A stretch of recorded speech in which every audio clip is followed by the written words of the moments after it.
in order to understand a particular country's level of development and what policies might be appropriate, it is important to understand the circumstances in which the country finds itself. That is, we need statistics that help us describe and characterize different countries. Although not a perfect measure of development, the first task is to determine a country's level of income. The two most used income classifications come from the World Bank and the United Nations.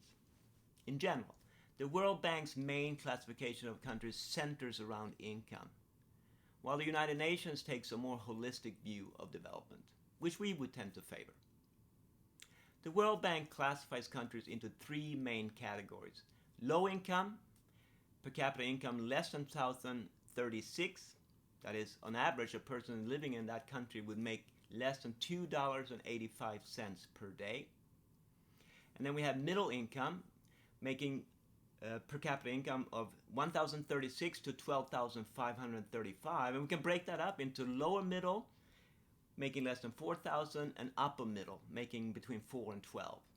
And of course, high income countries has a per capita income greater than 12,535.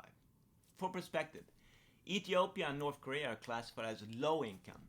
Vietnam is a lower middle income country, and China is an upper middle income country, and countries like Mexico, Sweden, and the United States are high income countries.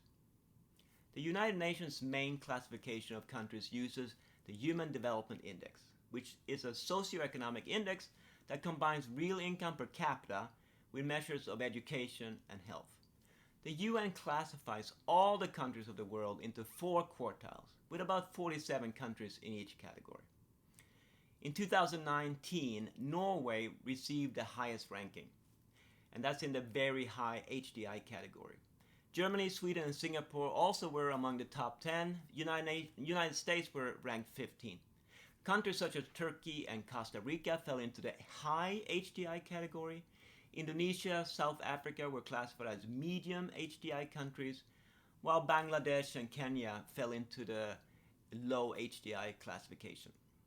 Clearly, the various classifications do not tell us everything about a particular country, but it does help us determine which countries are in most need of support and better policies.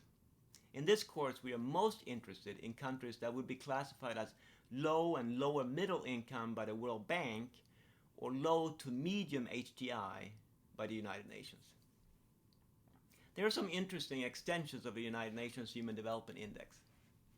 For example, the UN has created one index called the Inequality Adjusted HDI, IHDI, which adjusts the standard HDI for inequality in the distribution of each dimension across their population.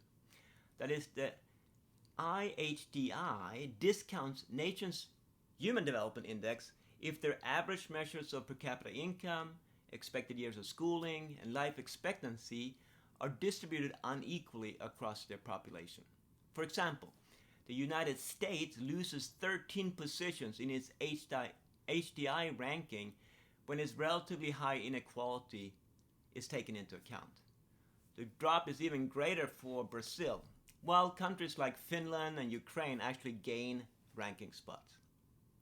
Another interesting HDI-based index is the Gender Inequality Index, which attempts to take into account women's disadvantage in the dimensions of reproductive health, empowerment, and labor market outcomes. This index shows the loss in human development due to inequality between females and males across these 3 dimensions. Again, by taking into account gender inequality, some countries will be ranked lower.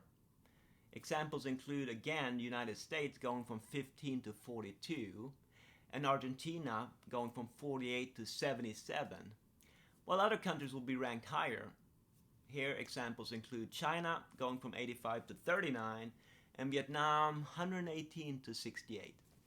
I encourage you to visit the websites of the World Bank, www.worldbank.org, and the United Nations, www.un.org.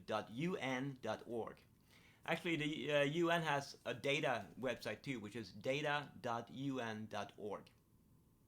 Of course, there are many, many other measures of development that are important to consider. The ones that I mentioned are really more of a summary measures, and you can dig down to look at specific statistics related to living standards, education, and health. I encourage you to do so. Thank you.